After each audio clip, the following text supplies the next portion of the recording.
to watch this. They are in the master control facility inside, where they will be able to they're almost, very close to the scientists themselves there. So they will be able to watch exactly what the scientists are doing. All those blips on the screen that the scientists are monitoring so closely, that basically is, of course, signals or symbols for the scientists themselves on the health or parameters of the lander and the orbiter. So this is, of course, for the students, it's their really biggest moment perhaps during their student years, during their academic years, and they're all very excited. One of the scientists that we spoke to earlier had spoken about how all of ISRO's programs are long-term programs. They go on for 10 years, 15 years. You plan today for what is going to be achieved maybe 5 or 10 years from now. So the current crop of scientists perhaps would have retired by then, but how do you generate a certain passion or drive in the next generation so that they will come over and take forward these plans and these programs ahead? That's perhaps one of the reasons why there is so much involvement of all these students, in their programs, why there have been constant interactions with students of class 9, class 10 age group, purely because they want to catch them young, they want to nurture that interest in these students young, they want to germinate a sense of passion among these students, catch them at that right age and get them interested. Even if out of 1,000 students, 10 of them show some interest, they are very happy that they've got something to work with 5 years or 10 years from now. So certainly ISRO also looking at this group of youngsters as perhaps a bunch of youngsters that they will be nurturing in the days ahead. Right, Deepa, great, fantastic, thank you, and we'll keep coming back to you in a short while from now. You will have some more energy and some more buzz inside that mission control room to add to it, because you'll have the Prime Minister getting in, and he's somebody who really can inspire. I just have to say that, because there seems to be a certain new kind of urja as far as the Indian space missions are concerned and ISRO's programs are concerned, especially under Prime Minister Narendra Modi, and at least in terms of the disposition and the energy that they put, or the encouragement that they're giving.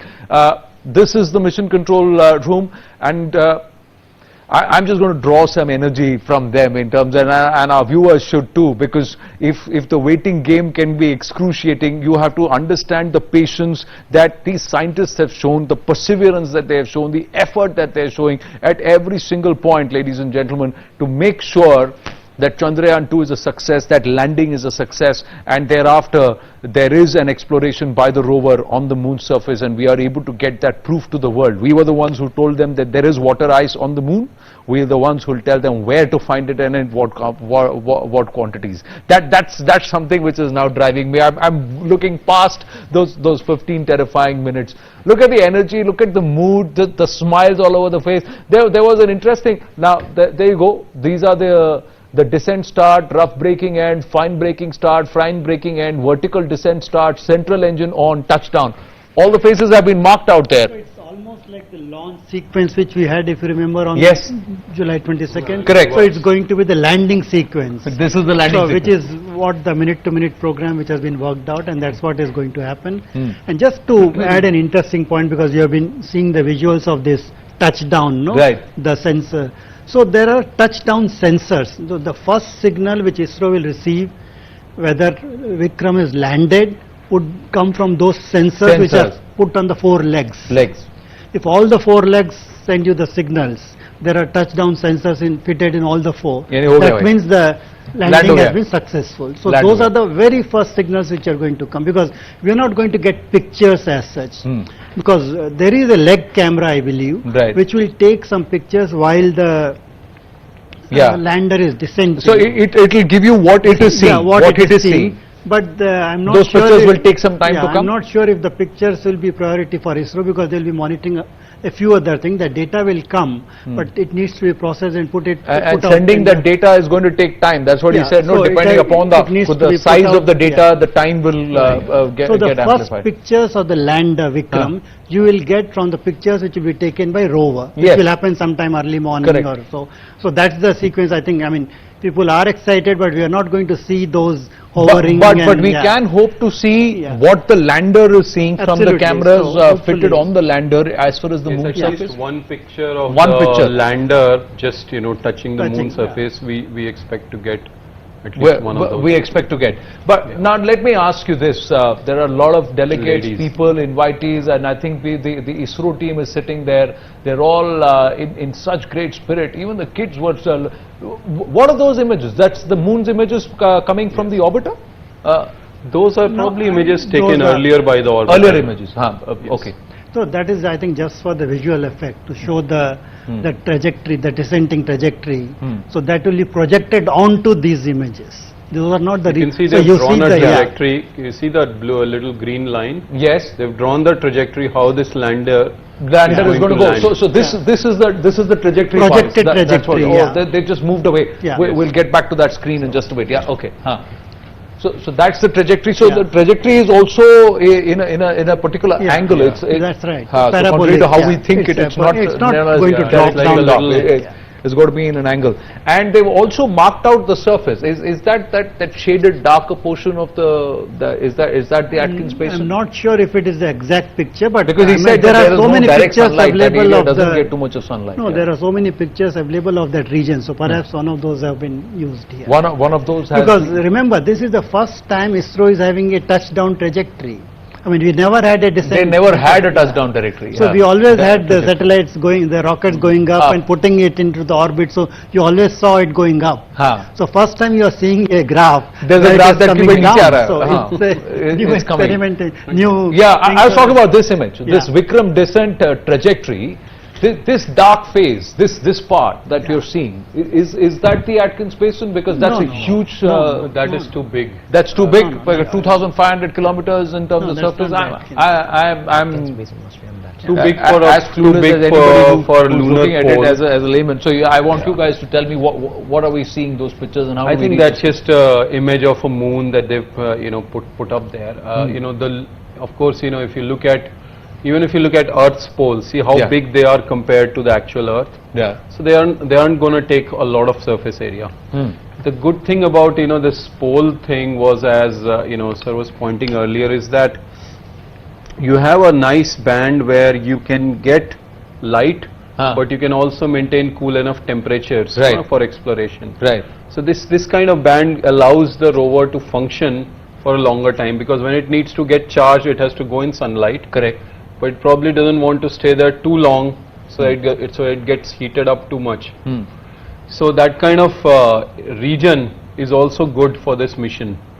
And the other thing about this, dark side, sorry, the South cold Pole, trap and South Pole. Yeah. the South Pole, is that there are craters that apparently have not received sunlight or have not been bombarded by rocks falling from Yeah, the meteors and planets, asteroids and all that. asteroids for millions of years. So the hope is that we might be able to get some rocks that are way back, as old as the actual origin of solar system. So this is a great opportunity for us to actually find out what are the origins of solar system, how it looked like, what was the composition when it initially started. And those kind of things are perhaps, the lunar South Pole is one of the rare places where it is preserved in pristine form. So then tell me, because the lander Vikram and the Pragyan rover are not coming back. They are not coming back. They are going to be there on the moon's surface. Yes. And these 14 Earth days or the one lunar day is what we technically have right now. We are hoping it survives the lunar night and it is able to be revived thereafter in the forthcoming lunar day. But I'm just saying, in those 14 days, it is going to send us samples and images. In terms of, it is only going to send us readings.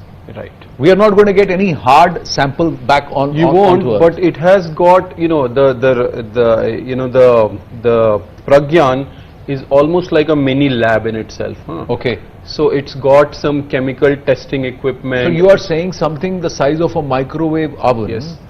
which is fitted on 6 wheels, Yes. to make it look like a chota suitcase which is on wheels. Right. That's what I'm just saying. but for it's the- almost like a little lab on wheels. it's So a little lab. That's Yeah, how. That's how. That's how it technically is. advanced. That's how technically sophisticated it is to pack. What's so the much. cost of the Pragyan rover itself?